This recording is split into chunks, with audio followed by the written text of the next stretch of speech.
বিয়ের আসরে বরের স্থানে নিজের চাচাতো ভাই আবজারকে দেখে চরম পর্যায়ে অবাক হয়ে গেল নিঝুম। হতবাক হয়ে তাকিয়ে রইল শেরওয়ানি পরিহিত আবজারের দিকে। আবজারও ঠিক একইভাবে অবাক চোখে তাকালো নিঝুমের দিকে। নিঝুমকে ভালোভাবে পরখ করে যখন তাকে বধূ বেশে দেখলো, তখন আবজার চরম পর্যায়ে রেগে গেল। নিজের মাথা থেকে বিয়ের পাগড়িটা খুলে দূরে ছিটকে ফেলে বলে, অসম্ভব, আমি কিছুতেই বিয়ে করতে পারবো না। চাচা, তুমি তো বলেছিলে অনেক ভালো একটা মেয়ের সাথে আমার বিয়ে ঠিক করেছ, তাহলে এসবের মানে কি? আবজারের মুখে এহেন কথা শুনে নিঝুম কাচুমাচু হয়ে দাঁড়িয়ে রইল এক কোনায়। বোঝার চেষ্টা করলো পরিস্থিতির জটিলতা। একবার নিজের মা আসমানি বেগমের দিকে তাকাতেই দেখতে পেল তার মায়ের চোখে ফুটে ওঠা অসহায়ত্ব। অন্যদিকে নিঝুমের বাবা নাজমুল খান এগিয়ে এসে আবজারের উদ্দেশ্যে বললেন, তুমি এখন এভাবে কথা বলতে পারো না আবরাজ, এই বিয়েটা তোমায় করতেই হবে। ভুলে যেও না, তুমি আজ যেখানে পৌঁছাতে পেরেছো তার পেছনে আমার অবদান কতটা। আবজার রেগে বললেন, তার প্রতিদানে কি এখন আমার এই কাইয়া আনস্মার্ট আনকালচার খ্যাত মেয়েকে বিয়ে করতে হবে? চাচা, আমি তো নিজের যোগ্য একটা মেয়ে খুঁজেছিলাম, আর তুমি তো আমি কোন একটা মেয়ের ছবি দেখিয়েছিলে। তাহলে বিয়ের আসরে তোমার মেয়ে কেন? শুধু তোমার উপর ভরসা করে আমি এই বিয়েতে রাজি হয়েছিলাম, কারণ ভেবেছিলাম তুমি আমার ভালোটাই চাইবে। কিন্তু এটা কি ধরনের জোচ্চুরি? ভদ্রভাবে কথা বলো আবরাজ, আমাকে তুমি এভাবে বলতে পারো না। আবজার গর্জে উঠে বললেন, এর থেকে ভদ্রভাবে কথা বলা আমার পক্ষে সম্ভব নয় চাচ্ছ। এত চিৎকার চেঁচামিতে নিঝুম এক কোনায় অসহায় হয়ে দাঁড়িয়ে আছে। তার দিকে কেউ খেয়ালই করছে না। নিঝুম আলতো পায়ে হেঁটে একটু দূরে সরে আসলো। ভাবতে লাগলো, সে কি এতটাই অযোগ্য যে কারণে আবজার তাকে এভাবে অপমান করছেন? নিঝুম তাদের গ্রামের একটি কলেজে ইন্টার সেকেন্ড ইয়ারে পড়াশোনা করে। পড়াশোনায় সে যথেষ্ট ভালো। এইচএসসি পরীক্ষায় বোর্ড বৃত্তিও পেয়েছিল।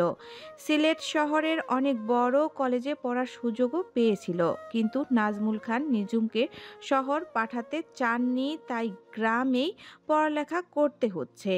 অপরদিকে নিঝুমের চাচাতো ভাই আফজার খান, সে যখন অনেক ছোট ছিল তখন তার মা মারা যায়। তারপর তার বাবা মানে নিঝুমের বড় আব্বু দ্বিতীয় বিয়ে করেন। তার নতুন সংসার নিয়ে ব্যস্ত হয়ে পড়েন। আফজারের দায়িত্ব নেন নিঝুমের বাবা। তবে নিঝুমের বাবাও খুব বেশি সচ্ছল ছিল না। এমতো অবস্থায় তিনি অনেক বছর আফজারকে সামলান। এরপর একদিন আফজারের মামা, যিনি লন্ডন প্রবাসী ছিলেন, দেশে আসেন এবং আফজার ভাইকে নিজের সাথে লন্ডনে নিয়ে যাওয়ার ইচ্ছে পোষণ করেন, কারণ তার কোনো ছেলে মেয়ে ছিল না। নাজমুল খান সে সময় অমত করেনি। অতঃপর আফজার খানকে তার মামা লন্ডনে নিয়ে যান। এই ঘটনা তখনকার, যখন নিঝুমের জন্মই হয়নি। আফজারকে নিঝুম এতগুলো দিন চিনত না। এই তো এক সপ্তাহ আগেই আফজার লন্ডন থেকে সিলেটে ফিরে এসেছেন। সেদিনই নিঝুম ওকে প্রথম দেখে, তবে কথা বলার সৌভাগ্য হয়নি। নিঝুমের সাথে আফজারের বয়সের তফাৎ না হলেও 7 থেকে 8 বছরের হবে, তাই আফজারের সাথে খুব একটা ভাব জমেনি নিঝুমের। তার উপর লন্ডন থেকে ফেরত আসায় তার মধ্যে বেশ অহংকারী একটা ভাব দেখা যায়। এখানকার কারো সাথে মিশতে যে সে খুব একটা আগ্রহী নয়, সেটাও তার আচরণে স্পষ্ট। এসেছে থেকে এখানকার একটা বড় 7 স্টার হোটেলে থাকেন সে। প্রথম দিনই শুধু নিঝুমের বাবার সাথে দেখা করে গেছে। ছোটবেলায় নাজমুল খান আফজারের খেয়াল রেখেছিল বিধায় তার প্রতি একটা টান আছে। সেই টানে মূলত এসেছিল। জানিয়েছিল সে দেশে এসেছে বিয়ে করার জন্য, কারণ বিদেশের সংস্কৃতি, বড় হওয়া, উচ্ছৃঙ্খল মেয়ে তার পছন্দ না। সে এই দেশে কোনো শিক্ষিত মার্জিত বনেদি বাড়ির মেয়েকে বিয়ে করতে চায় যে তার কাঁধে কাঁধ মিলিয়ে চলতে পারবে। চাচার উপর ভরসা থাকায় নাজমুল খানকেই বলেছিল এমন একটা মেয়ে খুঁজে বের করতে। নাজমুল খানও তাকে কথা দিয়েছিল তার পছন্দ মতো মেয়ে খুঁজে দেবার। নিঝুমের পাশের ঘরে বসে তারা এসব কথাবার্তা বলায় এসব নিঝুমের কানে এসেছিল। নিঝুম অতীতের এসব ভাবনা থেকে বেরিয়ে এসে নিজের চোখের জল মুছে ফেলল আর ভাবতে লাগলো আজ দুপুরে হঠাৎ করেই যখন তার বাবা এসে তাকে বলল তার বিয়ে ঠিক করেছে, তখন নিঝুম কতটা অসহায়ত্ব বোধ করেছিল। নিঝুম তো এখন কিছুতেই বিয়ে করতে চায় না, সে চায় পড়াশোনা করতে, কিন্তু নিজের বাবাকে এ বিষয়ে জানাতেই তিনি স্পষ্ট জানিয়ে দেন তিনি নিঝুমকে আর সামনে পড়াতে ইচ্ছুক নন। এমনকি নিঝুম যদি বিয়ে না করে তাহলে তিনি নিঝুমকে বাড়ি থেকেও বের করে দিবেন। অসহায় নিঝুম যে ছোট থেকে নিজের বাবার নিষ্ঠুর রূপ দেখে বড় হয়েছে, তার পক্ষে আর প্রতিবাদ করা সম্ভবপর হয়ে ওঠেনি। কিন্তু বিয়ের আসরে পৌঁছানোর আগ মুহূর্ত পর্যন্ত সে জানতো না তার বরকে, শুধুমাত্র নিজের বাবার কথাতেই বধূ বেশে বিয়ের আসরে চলে এসেছিল। আর তারপর এত কিছু হয়ে গেল, বিনা দোষে তাকে এত কিছু শুনতে হলো। এত সব কিছুর মাঝে হঠাৎ করেই সেখানে উপস্থিত নিঝুমের বড় আব্বু, মানে আবজারের বাবা আলমগীর খান বলে উঠলেন, অনেক হয়েছে না নাজমুল, আর না, তুই আমার ছেলের ওপর কোনো ধরনের জোর জবরদস্তি করতে পারিস না। নাজমুল খান নিজেকে সামলাতে না পেরে রেগে বলে উঠলেন, এখনো তোমার ছেলে হয়ে গেল, অথচ এক সময় ওর দায়িত্ব নিতে অস্বীকার করছিলে। আমি ওকে পেলে বড় করেছি অনেক দিন, তাই তোমার থেকে ওর ওপর আমার অধিকার বেশি। আলমগীর খান আমতা আমতা করে বললেন, এ অধিকারের জন্যই তো এতক্ষণ চুপ ছিলাম, কিন্তু তুই যেভাবে এটা সন্দেহ বহন করছিস সেটা তো ঠিক না। এভাবে তুই আবরাজের উপর জোর জবরদস্তি করে নিজের অযোগ্য মেয়ের দায়িত্ব তার কাঁধে তুলে দিতে পারিস না। এত সমস্ত কথা তীরের মতো বিঁধল নিঝুমের বুকে। এতক্ষণ চুপ থাকার পর আসমানি বেগম এগিয়ে এসে বললেন, ব্যাস, অনেক হয়েছে, এবার অন্তত চুপ থাকুন আপনারা সবাই। আমার মেয়ে এতটাও ফেলনা নয়। নিঝুমের আব্বু, তুমি দয়া করে নিজের লোভের বলি আমাদের ছোট্ট মেয়েটাকে বানিও না, আল্লাহর দোহাই লাগে। আমি তো আগেও তোমাকে বলেছি এভাবে নিজের স্বার্থের জন্য আমাদের মেয়েটার জীবন নিয়ে খেলো না, কিন্তু তুমি তো আমার কথা শুনলে না, উল্টে আমাকেই হুমকি ধামকি দিয়ে চুপ থাকতে বললে। নাজমুল খান নিজের স্ত্রীর কোনো কথা যেন গায়েই মাখালেন না, বরং চেঁচিয়ে উঠে বললেন, তোকে বলেছি না এসব ব্যাপারে কথা না বলতে, তাহলে এত ফটর ফটর কেন করছিস? মেয়ে মানুষের এত বাহাদুরি আমার পছন্দ না, তুই যা এখান থেকে। আমি নিঝুমের বাবা, আমি যা বলবো ওকে তাই করা লাগবে। তুই যদি বেশি ফটর ফটর করিস তো গা ধাক্কা দিয়ে বের করে দেবো, তারপর রাস্তায় নেমে ভিক্ষে করে খাস। বলেই তিনি নিঝুমের দিকে তাকালেন, ইশারায় তাকে কাছে আসতে বললেন। নিঝুমও বাধ্য মেয়ের মতো এগিয়ে এলো। নাজমুল খান নিঝুমের কানে ফিসফিস করে বললেন, তুই তোর মায়ের মতো আমার মুখে মুখে তর্ক করতে আসিস না। আজ যদি এই বিয়েটা না হয় তাহলে সবার আগে আমি তোর মাকে তালাক দেব, তারপর তোদের মা মেয়ে দুটিকে ঘা ধাক্কা দিয়ে বের করে দেবো আমার বাড়ি থেকে। তোদের দিয়ে তো জীবনে কোনো উন্নতি করতে পারলাম না, এবার যখন নিজের জীবনের উন্নতির চাবি খুঁজে পেয়েছি সেটা বন্ধ করিস না একদম। নিজের বাবার থেকে এহেন হুমকি পেয়ে হতবাক হয়ে তাকিয়ে রইল নিঝুম। এই লোকটা তার জন্মদাতা পিতা, বিশ্বাস করতেও কষ্ট হচ্ছে। লোভ কি মানুষকে এতটা নিচে নামায়? কিন্তু নিঝুম যে বড্ড বেশি অসহায়। নিঝুমের মা আসমানি বেগম একজন এতিম মেয়ে, বড় হয়েছে নিজের চাচা চাচির সংসারে, অনেক অনাদরে। তারা তো আসমানির বিয়ে দিয়েছেন থেকে খোঁজ খবরও নেননি। তাই এখন যদি নিঝুম এবং তার মাকে বাড়ি থেকে বের করে দেওয়া হয় তাহলে তিন কুলের আর কোনো ঠাঁই থাকবে না। নাজমুল খান নিঝুমকে হুমকি দিয়ে আবজারের সামনে গিয়ে বলেন, তোমাকে এই বিয়েটা করতেই হবে। তুমি সেদিন আমায় বলেছিলে না আমার ঋণ শোধ করতে চাও, তো এখন সেই সুযোগ দিচ্ছি তোমায়, এই বিয়েটা করে আমার ঋণ শোধ করো। আবজার কিছুক্ষণ তীক্ষ্ণ চোখে তাকালো নিঝুমের দিকে। সে একদম চুপ ছিল। নাজমুল খান আবারও বললেন, আশা করি তুমি নেমোখারামি করবে না। যদি এমনটা করো তাহলে আমি মনে করব তোমার ব্যক্তিত্ব বলে কিছু নেই। লন্ডনে গিয়ে টাকা তো কামিয়েছো, কিন্তু ভালো কিছু শেখোনি। আমার জন্য যে বেঁচে আছো সেই অবদানকে অস্বীকার করছো। আবজার বেশ ক্রোধ নিয়ে বললেন, বেশ, যদি এভাবে তোমার ঋণ শোধ করতে হয় তো ঠিক আছে। বলেই সে সামনে এগিয়ে গেল। নিঝুমের একদম মুখোমুখি এসে তার হাতটা শক্ত করে ধরে টানতে টানতে বিয়ের আসরের দিকে নিয়ে যেতে লাগলো। নিঝুমের চোখ থেকে টপ টপ করে জল পড়ছে। আসমানি বেগমও মুখে আঁচল গুজে কাঁদছেন। আবজার কাজীর সামনে এসে নিঝুমের হাতটা ছেড়ে দিয়ে বলে, আপনি বিবরণ শুরু করেন। কাজী তাই করেন। নিঝুম অনবরত কেঁদে চলছে। কাজী আবজারকে কবুল বলতে বলার সাথে সাথেই সে কবুল বলে দিল, কিন্তু নিঝুম সহসা কবুল বলল না, পাথরের মতো জমে রইল। ক্রমেই আবজার ধৈর্য হারিয়ে ফেলল।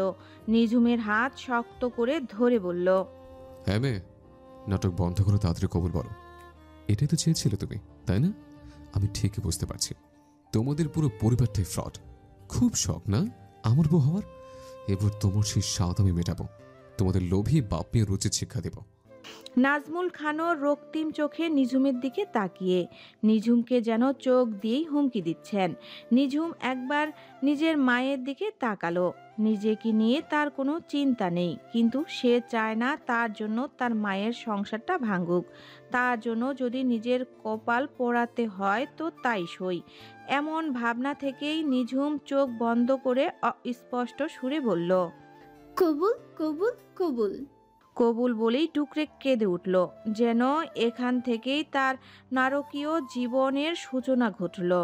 নিঝুমের সাথে বিয়ে সম্পূর্ণ হবার পরপরই আবজার তার হাত ধরে হিড় হিড় করে টানতে টানতে গাড়িতে উঠায়। নিঝুমকে সে কিছু বলার সুযোগ না দিয়ে জোরে গাড়ি চালাতে শুরু করে। সকাল থেকে নানান ঘটনায় বিরক্ত নিঝুম এত ঝাঁকি আর সামলাতে পারছিল না। কাতর স্বরে বলে ওঠে, দয়া করে গাড়িটা আস্তে চালান ভাইয়া। আবজার নিঝুমের দিকে রক্তিম চোখে তাকিয়ে বলে, একদম চুপ থাকো। আমার জীবনটা নষ্ট করে এখন আবার মুখের ওপর কথা বলছে। আপনি ভুল ভাবছেন। নিঝুম নিজের পুরো কথা শেষ করতে পারল না।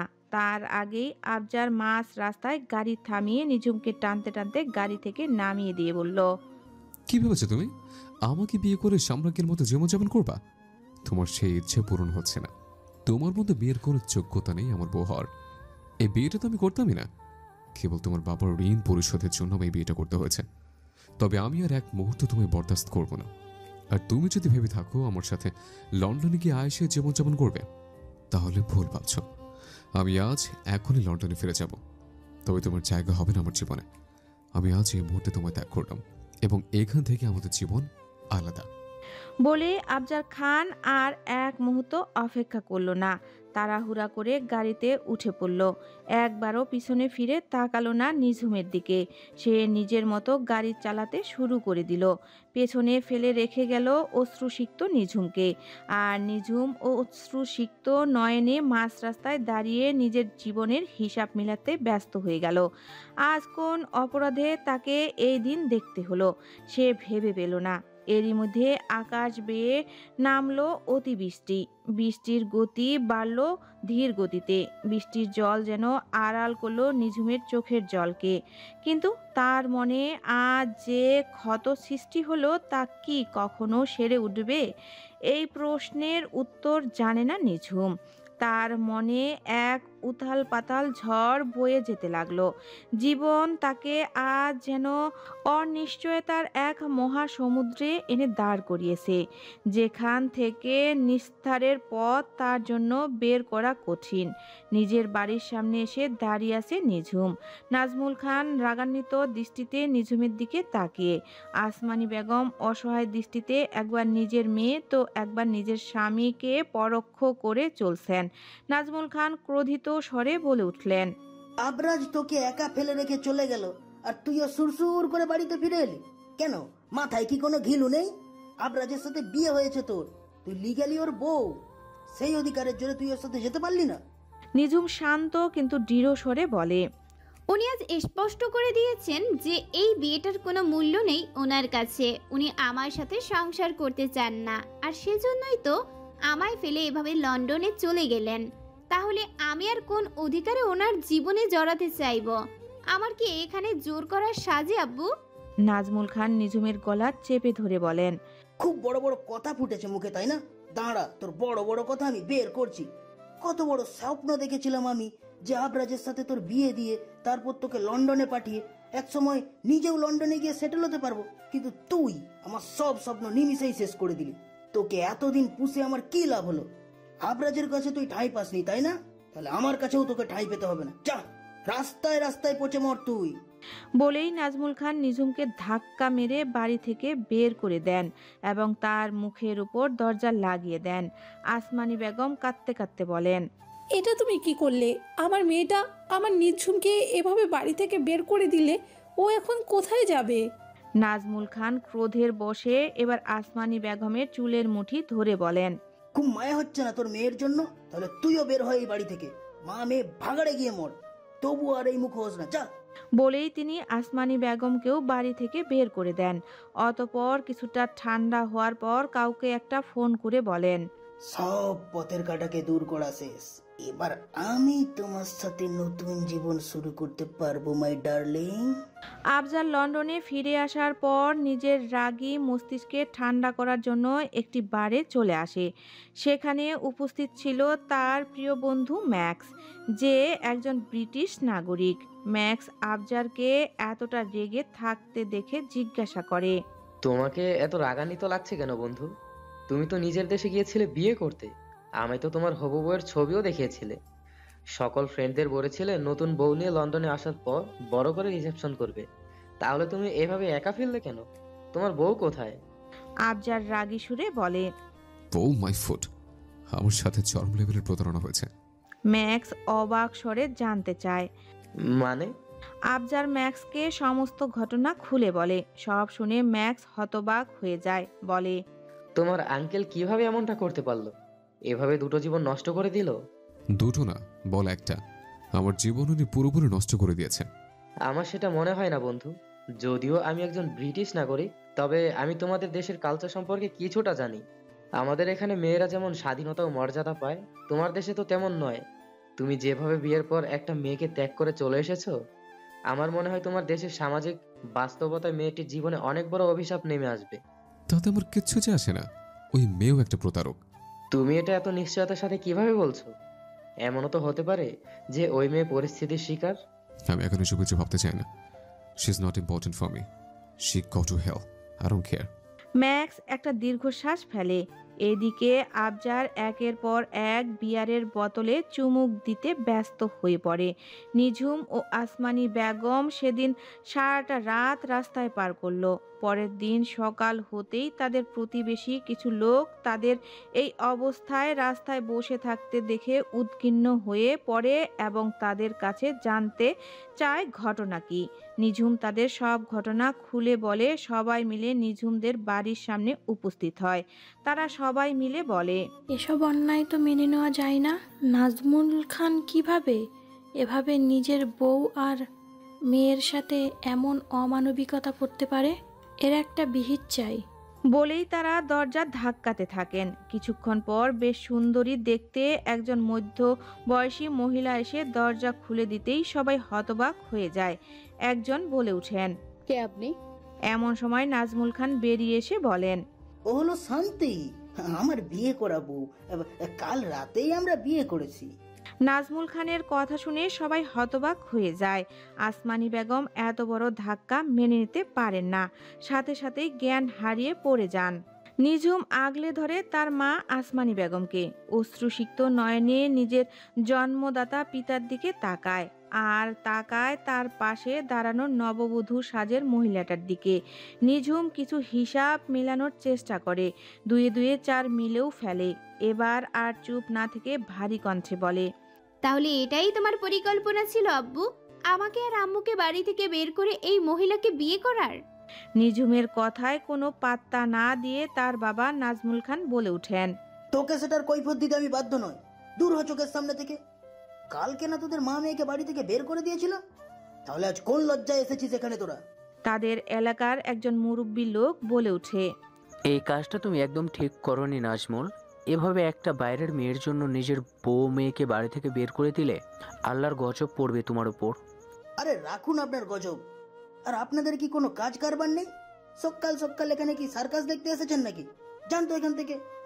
একজন মহিলা বলে ওঠে। এ অন্যায় তো মেনে নেওয়া যায় না, আমরা এটা মানব না। এভাবে নিজের বউ বাচ্চার উপর তুমি এত বড় অন্যায় করতে পারো না। দেশে কি আইন কানুন বলে কিছু নেই? এসব আইনের ভয় আমায় দেখাতে আসবেন না। আমার বউ শান্তি হাইকোর্টের একজন উকিল। আইনের মারপ্যাচ আমার ভালোই জানা আছে। নিঝুম বলিষ্ঠ কণ্ঠে বলে। তোমার দ্বিতীয় স্ত্রী যদি উকিল হয় তাহলে অবশ্যই তার এটা জানার কথা যে বাংলাদেশের প্রচলিত আইনে দ্বিতীয় বিয়ে করতে চাইলে প্রথম স্ত্রীর অনুমতি নেয়ার প্রয়োজন হয়। কিন্তু তুমি তো মায়ের কাছ থেকে অনুমতিপত্র নাওনি। এখন যদি এটা কি কেস করা হয় তখন কি করবা? নাজমুল খান গর্জে উঠে বলেন। তোর তো সাহস মন্দ নয়, তুই আমায় আইন শেখাচ্ছিস? তোকে তো আমি। বলে যেই না আগাতে যাবে ঠিক সেই সময় নাজমুলের দ্বিতীয় স্ত্রী শান্তি বলে ওঠে। এত হাইপার হও না, আমি ম্যানেজ করছি ব্যাপারটা। বলেই সে বাড়ির ভেতরে যায়। কিছু সময় পর হাতে একটা কাগজ নিয়ে ফিরে আসে। ততক্ষণে আসমানি বেগমের চোখ মুখে পানি ছিটিয়ে তার জ্ঞান ফিরিয়ে আনা হয়েছে। শান্তি এসেই সবার সামনে একটা পেপার দেখিয়ে বলে, এই দেখুন, এটা হলো আমার বর্তমান স্বামী নাজমুল খান, এর সাথে তার প্রথম স্ত্রী আসমানি বেগমের তালাকনামা। এখানে স্পষ্ট করেই লেখা আছে তারা স্বেচ্ছায় একে অপরকে তালাক দিতে চায়, আর এই তালাক ইতিমধ্যে কার্যকর হয়েও গেছে। তাই আশা করি আপনারা আপনাদের সব প্রশ্নের উত্তর পেয়ে গেছেন। যেহেতু ওদের মধ্যে তালাক হয়ে গেছে, তাই আমাদের বিয়ে করতে আর কোনো আইনি জটিলতা নেই। আসমানি বেগম বলে ওঠেন। এইসব কি বলছেন কি আপনি? আমি তো। হঠাৎ কিছু একটা মনে করে আসমানি বেগম বলেন, নিঝুমের বাবা, তুমি তো এটা আমার নিঝুমের বিয়ের জন্য ব্যাংক থেকে লোন নেওয়ার পেপার বলে সাইন করিয়েছিলে। তাহলে এসব কিছুর কি মানে? তুমি কিভাবে পারলে আমায় এভাবে ঠকাতে? নাজমুল খান বিরক্তির সাথে বলেন, তোরা মা মেয়ে আপদ দুটি বিদায় হতো। তোদের এত প্রশ্নের উত্তর দিতে আমি বাধ্য নই। জীবনে তো তোরা আমার কোনো কাজেই আসলি না। এখন যখন আমি নিজের জীবনটা নতুন করে শুরু করেছি, তখন আর সেই জীবনে বাধা হতে আসিস না, যা। গ্রামের একজন মুরব্বী বলে ওঠেন। কিন্তু ওরা এখন কোথায় যাবে? বউয়ের সাথে না হয় তোমার ডিভোর্স হয়েছে, কিন্তু মেয়ের সাথে তো তোমার রক্তের সম্পর্ক, তার কথা অন্তত ভাবো। নাজমুল খান ভাবসলীনভাবে বলেন, ওই মেয়ের বিয়ে আমি দিয়ে দিয়েছি, তাই ওর ওপর আমার আর কোনো দায়িত্ব নেই। ওকে ওর স্বামীর ঘরে যেতে বলুন। একজন মহিলা বলেন, আপনি কোন মুখে এসব বলছেন? কাল বিয়ে বাড়িতে কি হলো আমরা সবাই তার সাক্ষী। তাছাড়া আপনার মেয়ের কাছে যা শুনলাম তাতে তো তার স্বামী তাকে ফেলে লন্ডনে চলে গেছে। এখন তো ওর যাওয়ার কোনো জায়গা নেই। নাজমুল খান বলেন, দেখুন, আপনাদের যদি এদের প্রতি দয়া হয় তো এদের নিজের বাড়িতে নিয়ে গিয়ে রাখুন। আমি নিজের অবস্থান স্পষ্ট করে দিয়েছি। যেহেতু আসমানির সাথে আমার ডিভোর্স হয়েছে আর নিঝুমের বিয়েও আমি দিয়ে দিয়েছি, তাই ওদের কারো লিগ্যাল অভিভাবক আমি না, এবং ওদের দায়িত্বও আর আমার ওপর বর্তায় না। তাই আমাকে এসব কিছু বলতে আসবেন না। বলে তিনি সবার মুখের উপর গেট লাগিয়ে দেন। নিঝুম এবং আসমানি বেগম অসহায় হয়ে দাঁড়িয়ে থাকে। গ্রামের মানুষ তাদের জন্য হাপ্পিত্তিশ করতে থাকে। কেউ কেউ তাদের পাশে দাঁড়িয়ে সান্ত্বনার বাণী শোনায়, কেউ বা একবেলা আশ্রয় দিতে চায়, খাবার দিতে চায়। কিন্তু সামনে তাদের অনিশ্চিত জীবন নিয়ে সন্ধিহান থাকায় এসব কিছু বড্ড সামান্যই মনে হয়। আবজার বিরতিহীনভাবে একের পর এক বিয়ার খেয়ে চলেছে। নেশায় চরমভাবে আসক্ত হয়ে পড়েছিল সে। ম্যাক্স আবজারের এই অবস্থা থেকে শঙ্কিত হয়ে পড়ে, কিন্তু আবজারকে থামানোর কোনো উপায় খুঁজে পায় না সে। আবজার একের পর এক বিয়ারের বোতল ফাঁকা করেই চলেছে। আবজারের অবস্থা যখন এমন, তখন ম্যাক্স আর কোনো উপায় না দেখে তাদের আরেক ফ্রেন্ড এলাকে কল লাগায়। এলা কল রিসিভ করতেই ম্যাক্স বলে ওঠে, আবরাজের অবস্থা বেশি ভালো না, তুমি জলদি ব্লু লাইট বারে চলে এসো। কিছুক্ষণ সময়ের মধ্যেই এলা হাঁপাতে হাঁপাতে বারে চলে আসে। সে পাশেই একটি রেস্টুরেন্টে জব করে। এলা ছুটে আসতেই ম্যাক্স বলে, দেখো আবরাজের কাণ্ড, একের পর এক মদ গিলেই চলেছে। আমি ওকে কোনোভাবেই থামাতে পারছি না। এলা বলে। আমি এসে গেছি না, আর কোনো চিন্তা নেই। বলেই এলা এগিয়ে গিয়ে আবজারের হাত থেকে বিয়ারের ক্যান কেড়ে নেয়। আবজার রেগে গিয়ে বলে, কে তুই? আমার বিয়েটা কেড়ে নিলি কেন? দে বলছে। এলা বলে, তোমার আর এটা খাওয়া চলবে না, উঠে দাঁড়াও। আবজার তবুও বসে থাকে। এলা ম্যাক্সের সাহায্য নিয়ে তাকে টেনে তোলে। অতপর ম্যাক্সের সাহায্য নিয়ে আবজারকে তার গাড়িতে নিয়ে যায়। নিঝুম ও আসমানি বেগম তাদের গ্রামের এক লোকের বাড়িতে সাময়িক আশ্রয় নিয়েছিল, কিন্তু তাদের এরপরের গন্তব্য একেবারেই অজানা। তারা জানে না এরপর কোথায় যাবে। আসমানি বেগম সমানে কেঁদে চলেছেন, তবে নিঝুম নিজেকে শান্ত রেখেছেন। এরই মধ্যে গ্রামের কিছু লোক তাদের ঢাকায় গিয়ে গার্মেন্টসে জব করার পরামর্শ দিয়েছে। তবে নিঝুম অসহায় চোখে তাকিয়েছে শুধু। তার যে স্বপ্ন ছিল একদিন মস্ত বড় ডাক্তার হয়ে নিজেকে প্রতিষ্ঠিত করার, সেই স্বপ্ন কি তাহলে স্বপ্নই থেকে যাবে? এই প্রশ্নের কোনো উত্তর খুঁজে পায় না সে। নিঝুম যখন এতটা অনিশ্চয়তার মধ্যে ছিল, তখনই হঠাৎ করে তার সাথে দেখা করতে আসে তার বড় চাচি অর্থাৎ আবজারের সৎ মা ছবি বেগম।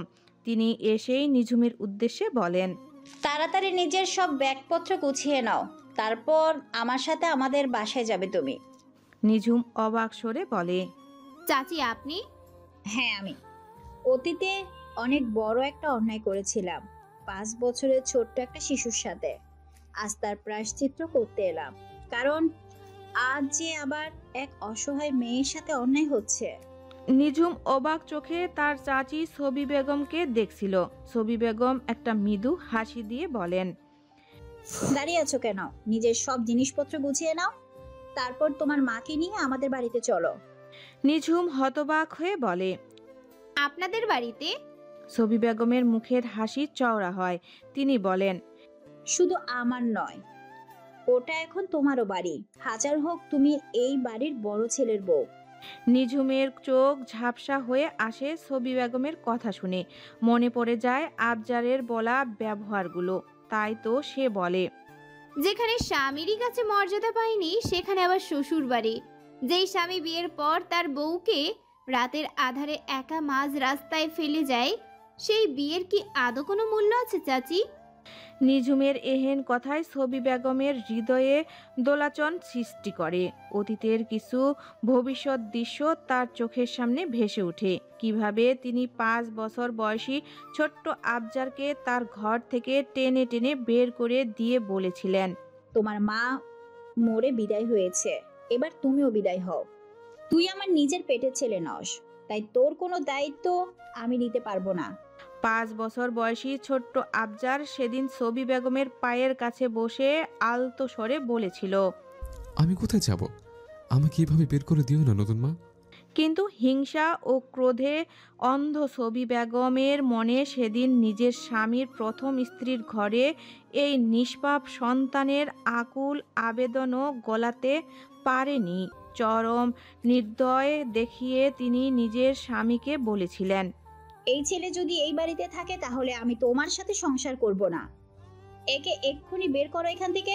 স্ত্রীর ভালোবাসায় অন্ধ আলমগীর খান সেদিন তার কথা রাখতে গিয়ে নিজের রক্তের সাথে বেইমানি করল। আবজারকে বাড়ি থেকে বের করায় অবস্থায় তার কম সচ্ছল ছোট ভাইয়ের কাছে রেখে আসলো। যদিও নাজমুল খান এমনিতে আবজারের দায়িত্ব নিতে রাজি হয়নি। আলমগীর খান ব্যবসা করে ভালো টাকা জমিয়েছিলেন, অপরদিকে নাজমুল খান অন্যের জমিতে বর্গা দিতেন। সেই সময় আলমগীর খান এজন্য নিজের ছোট্ট ভাইকে লোভ দেখান যে যদি সে আবজারের দেখাশোনা করে তবে তাকে অনেক টাকা পয়সা দেবে। এই লোভেই তো নাজমুল খান রাজি হয়েছিলেন। তবে সে কথা তিনি কখনো আবজার বা তার মামাকে জানাননি, বরং এমন একটা ভাব নিয়ে থেকেছেন যেন তার আবজারের প্রতি দয়া হয়েছিল, আর সেই জন্যই তিনি আবজারের দেখভাল করেছেন। নিজের অতীতের এসব কথা ভেবেই ছবি বেগমের দু চোখ অশ্রুসিক্ত হয়ে যায়। আজ এসব মনে পড়লেই নিজেকে বড্ড বেশি জালিম মনে হয় তার। অল্প বয়সে তার বাবা তাকে এক বিপত্তিকর পুরুষের সাথে বিয়ে দেয়। 16 বছর বয়সী ছবি বেগম সেটা সহজে মেনে নিতে পারেনি। তার মনে হয়েছিল তার সাথে অন্যায় হয়েছে। তাই বিয়ের পর যখন দেখলো তাকে একটা ছোট্ট বাচ্চার দায়িত্ব নিতে হবে, তখন সেই ক্রোধ আরও বেড়ে গিয়েছিল। আর সেই সব ক্রোধ গিয়ে পড়ে ছোট্ট আবজারের উপর। অতীতের কৃতকর্মের জন্য যথেষ্ট অনুতপ্ত তিনি, এর জন্য শাস্তিও পেয়েছেন। আর এবার আর নতুন কোনো অন্যায় হতে দিতে তিনি রাজি নন। তাই তো এসে দাঁড়ালেন নিঝুমের পাশে। এরই মধ্যে আসমানি বেগম ঘর থেকে বেরিয়ে ছবি বেগমকে দেখে বলেন, ভাবি আপনি? হ্যাঁ আমি। তোমাকে আর তোমার মেয়েকে আমাদের বাড়িতে নিয়ে যেতে এলাম। তোমার মেয়ে তো এখন আমাদের বাড়ির বউ। আমাদের বাড়ির বউ এভাবে বাহিরে বাহিরে ঘুরবে, সেটা কি ভালো দেখায়? আসমানি বেগম আমতা আমতা করে বলেন। কিন্তু এই বিয়েটা তো। ছবি বেগম মাঝ পথেই তাকে থামিয়ে দিয়ে বলেন, বিয়েটা যেভাবেই হোক না কেন হয়েছে তো, এটা অস্বীকার করার তো কোনো উপায় নেই। তা ঠিক, তবে ব্যাস, এই নিয়ে আর কোনো কথা শুনতে চাই না। এভাবে আর কতদিন অন্যের ঘাড়ে পড়ে থাকবে? আর এই বিয়ের কথা না হয় বাদে দিলাম, তাছাড়া ও তো আমাদের মধ্যে একটা সম্পর্ক আছে। তুমি আমার ছোট যা হও, সেই সম্পর্কের খাতিরে না হয় চলো। দিশেহারা আসমানি বেগম যেন একটা পথের দিশা খুঁজে পেলেন। ছবি বেগম যেন তার সামনে সাক্ষাৎ ফেরেশতা হয়ে উদয় হলেন। মেয়েকে নিয়ে অন্তত কোথাও মাথা গোঁজার ঠাঁই তো পেলেন। তাই আর আপত্তি করলেন না, বললেন, বেশ, চলুন তবে। নিঝুমের অবস্থাটাও অনেকটাই মায়ের মতোই। অনিশ্চিত ভবিষ্যতের কথা ভেবে সে রাজি হলো ছবি বেগমের সাথে যেতে। তবে নিঝুম এটাও ঠিক করে নিয়েছে, জোর করে সে আবজারের বউয়ের অধিকার নেবে না। আবজার যদি তাকে স্বীকৃতি দেয় তবেই সে এই সম্পর্কে মান্যতা দেবে, নচেত নয়। এতটুকু আত্মসম্মান অন্তত তার আছে। সকাল সকাল জ্ঞান ফিরতেই নিজেকে নিজের রুমে আবিষ্কার করে আবজার। গতকাল রাতে অতিরিক্ত মদ্যপানের জন্য সে এক সময় জ্ঞান হারিয়ে ফেলে। সকালে উঠেই মাথায় তীব্র ব্যথা অনুভব করে আবজার। সে মাথা চেপে ধরে বসে থাকে, এমন সময় কেউ এসে তার সামনে এক কাপ কফি এগিয়ে দেয়। আবজার মাথা তুলে হতবাক স্বরে বলে, এলা তুমি? এলা স্মিত হেসে বলে, কফিটা ঠান্ডা হয়ে যাচ্ছে। তুমি এখানে কি করছো? আমি আর ম্যাক্স মিলে কাল রাতে তোমার বাসায় নিয়ে এসেছি। না হলে তোমার যে অবস্থা ছিল। কাল রাতে আমরা তোমার বাসাতেই ছিলাম, সারা রাত মুভি দেখে কাটিয়েছি। ভোর হতে হতেই ম্যাক্স ঘুমিয়ে পড়ে। তবে আমার কেন যেন ঘুম পাইনি, তাই কফি বানাতে চলে গেলাম। নিজেও খেলাম আর তোমাদের জন্য নিয়ে এলাম। ম্যাক্স কক্ষে প্রবেশ করতে করতে বলে, খেয়ে দেখ, কফিটা কিন্তু খুব সুন্দর হয়েছে। আবজার কফিতে চুমুক দিয়ে বলে, আসলে ভালো হয়েছে। এলা আবজারের উদ্দেশ্যে বলে, তোমার এরপরের প্ল্যান কি আবরাজ? কোন ব্যাপারে? ম্যাক্সের কাছে কাল আমি সব শুনেছি। তুমি এই বিয়েটা নিয়ে কি ভাবছো? আবজার শক্ত কণ্ঠে বলে, এই বিয়েটা আমি মানি না। যদি প্রয়োজন হয় তো আমি মেয়েটাকে ডিভোর্স লেটার পাঠিয়ে দেব। এলা রাগী কণ্ঠে বলে, এটা তুমি একদম ঠিক কাজ করছো না। এভাবে একটা মেয়ের জীবন কেন নষ্ট করতে চাইছো? আমি তোমাদের দেশের কালচার সম্পর্কে জানি, সেখানে মেয়েদের জীবন কেমন তাও জানি। তাই বলছি, এভাবে মেয়েটার সাথে অন্যায় করো না। আবজার এলার এহেন আচরণের কারণ জানে। এলা মেয়েটা প্রচণ্ড নারীবাদী স্বভাবের। লন্ডনে ও একটা নারী অধিকার সংগঠনের কর্মধারণ, ও তাই ওর অনুভূতি আবজার বুঝতে পারে। তবুও নিজের সপক্ষে বলে, আর আমার সাথে যে প্রতারণা হয়েছে সেটাকে তুমি কি বলবে? মেয়েটা ঠকিয়েছে আমায়। এলা বলে, এটা তুমি এত নিশ্চিতভাবে বলতে পারো না যে মেয়েটা তোমায় ঠকিয়েছে। আগে সত্যটা জানার চেষ্টা করো। কোনো সত্য জানা নেই আমার, যা বলার বলে দিয়েছে। এলা ক্রোধে ফুঁসতে ফুঁসতে বেরিয়ে যায়। মেয়েদের প্রতি কোনো অন্যায় সে মেনে নিতে পারে না। এলাকে বোঝানোর জন্য ম্যাক্স তার পেছনে পেছনে ছোটে। এদিকে আবজারের এবার একটু হলেও টনক নড়ে। সে এলার বলা কথাগুলোই ভাবতে থাকে। হঠাৎ তার মনে প্রশ্ন আসে, এমন কি হতে পারে যে ওই মেয়েটা মানে নিঝুম পরিস্থিতির শিকার? নিঝুম ও শান্তি বেগমকে নিয়ে নিজের বাড়িতে এলেন ছবি বেগম। নিঝুম আজ অনেক দিন পর নিজের বড় চাচার বাসায় এলো, কারণ তাদের পরিবারের মাঝে যোগাযোগ খুব কম। সর্বশেষ বোধহয় বছর খানেক আগে একবার এসেছিল, যখন তার বড় চাচা আলমগীর খান অসুস্থ হয়ে হাসপাতালে শয্যাগত ছিলেন। এসব কথা ভেবেই আনমনে হাঁটছিল নিঝুম। এমন সময় হঠাৎ করে হোঁচট খেয়ে পড়ে যেতে নিলে ছবি বেগম নিঝুমের হাত ধরে ফেলে। নিঝুমের সম্মতি ফিরতেই সে স্বস্তির নিঃশ্বাস ফেলে। ছবি বেগম আলতো হেসে বলেন, কি এমন ভাবছো? একটু দেখি চলবে তো? এরই মধ্যে আলমগীর খান হঠাৎ করে সেখানে উপস্থিত হন এবং তাদের দুই মা মেয়েকে দেখে অবাক স্বরে বলে ওঠেন, তোমরা এখানে? আসমানি বেগম কিছু বলতে যাবে কি তার আগেই ছবি বেগম বলে ওঠেন, নিজের গুণধর ভাইয়ের কোনো খবরই তো রাখো না, তাই তোমার এই ব্যাপারে না জানাই স্বাভাবিক। নাজমুল নামও নিও না আমার সামনে, ওর উপর আমি রেগে আছি। এমনিতেই ওই যেভাবে আমার ছেলের সাথে প্রতারণা করলো, কিন্তু এখন আবার নতুন করে কি অঘটন ঘটালো। কি অঘটন ঘটানোর বাকি রেখেছো সেটা বলো। নতুন বিয়ে করে আসমানি আর নিঝুমকে বাড়ি থেকে বের করে দিয়েছে। ওরা অসহায় হয়ে এই রোর বাড়িতে বাড়িতে ঘুরছিল, তাই আমি নিয়ে এলাম। আলমগীর খান ক্রোধিত স্বরে বলেন, এই নাজমুলের সব কিছু সীমা ছাড়িয়ে যাচ্ছে। এর দেখেছি একটা ভিত কামাই করতেই হবে। তুমি খুব ভালো একটা কাজ করেছো ওদেরকে এখানে এনে। জানি না নাজমুল কিভাবে এত নির্দয়তা করতে পারলো, নিজের মেয়ের কথাও একবারও ভাবলো না। ছবি বেগম দীর্ঘশ্বাস ফেলে বলেন, এক সময় তো আমার ইন্দ্রনী তুমিও নিজের ছেলেকে দেয়া করেছিলে। তোমারই তো রক্ত, যদিও বা আমার নিজেরও তো দোষ বেশি ছিল। তারই শাস্তি আল্লাহ আমার ছেলেটাকে দিচ্ছেন। বলেই আঁচলে মুখ চেপে কাঁদতে লাগলেন ছবি বেগম। আলমগীর খান এগিয়ে এসে ছবি বেগমের মাথায় হাত বুলিয়ে বলেন, আর অতীতের কথা ভেবে কষ্ট পেও না। আমি আবরাজের দায়িত্ব না নিলেও ওকে ফেলে তো দেইনি। নাজমুলের কাছে রেখেছিলাম ওকে ওকে দেখাশোনার জন্য মোটা মাংসের খোরপোষণও দিতাম, কিন্তু নাজমুল এটা কি করতে পারলো?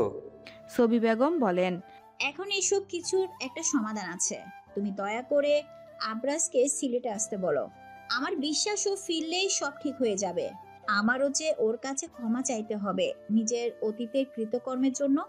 আলমগীর খান বলে ওঠেন, কিন্তু এটা ভেবে সম্ভব আবরাজ কেন আমার কথা শুনবে? আমার প্রতি ওর যা রাগ, আমি বললেও ও কখনো দেশে ফিরবে না। তাহলে এখন উপায় কি? এভাবে কি এই মেয়েটার জীবন নষ্ট হয়ে যাবে? বলেই ছবি বেগম নিঝুমের মাথায় হাত বোলান।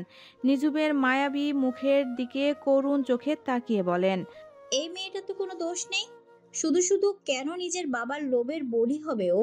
তুমি আবরাজকে সবটা বুঝিয়ে বলো না। আমরা না হয় ওর সাথে অন্যায় করেছিলাম, কিন্তু এখন যদি ও নিঝুমের সাথে অন্যায় করে সেটা তো ঠিক না। যেভাবেই হোক ওদের তো বিয়ে হয়েছে। সমাজের চোখে আইনের চোখে ধর্ম মতে ওরা এখন স্বামী স্ত্রী। আবরাজকে তো আসতেই হবে ওর স্ত্রীর দায়িত্ব নিতে। আলমগীর খান চিন্তিত হয়ে পড়েন, কিছুটা ভেবে বলেন, তুমি ওদের ভিতরে ঘরে নিয়ে যাও, আমি দেখছি কি করা যায়। এমন সময় নিঝুম হঠাৎ করে বলে ওঠে, আমার একটা অনুরোধ আছে বড় আব্বু, এই অনুরোধটা রাখবেন প্লিজ। কি অনুরোধ? যদি উনি এই বিয়েটাকে মন থেকে মেনে নিতে না পারেন, তাহলে দয়া করে তোমরা ওনাকে এই বিষয়ে জোর করবেন না। আমি চাই না জোরপূর্বক গড়ে ওঠা এই সম্পর্ককে উনি মনের বিরুদ্ধে গিয়ে স্বীকৃতি দিন। তাই উনি যদি এই বিয়েটা মানতে নারাজ থাকেন, তাহলে বলে দেবেন আইনি উপায়ে যেন বিচ্ছেদের ব্যবস্থা করেন। ছবি বেগম হতবাক স্বরে বলেন, এটা কি বলছো তুমি নিঝুম? এই সম্পর্কটা তুমি ভেঙে দিতে চাও? জোর করে গড়া সম্পর্ক যে তাসের ঘরের মতো, সেটা একদিন না একদিন এমনি ভেঙে যাবে। তাই এই সম্পর্ককে টেনে না নিয়ে যাওয়াই বোধহয় ভালো হবে। ছবি বেগম বলেন, তোমার কথা চুক্তি আছে, তবে আমার কেন জানি মন চাইছে না যে এই সম্পর্কটা ভেঙে যাক। তোমাদের এক হওয়ার কি কোনো উপায় নেই?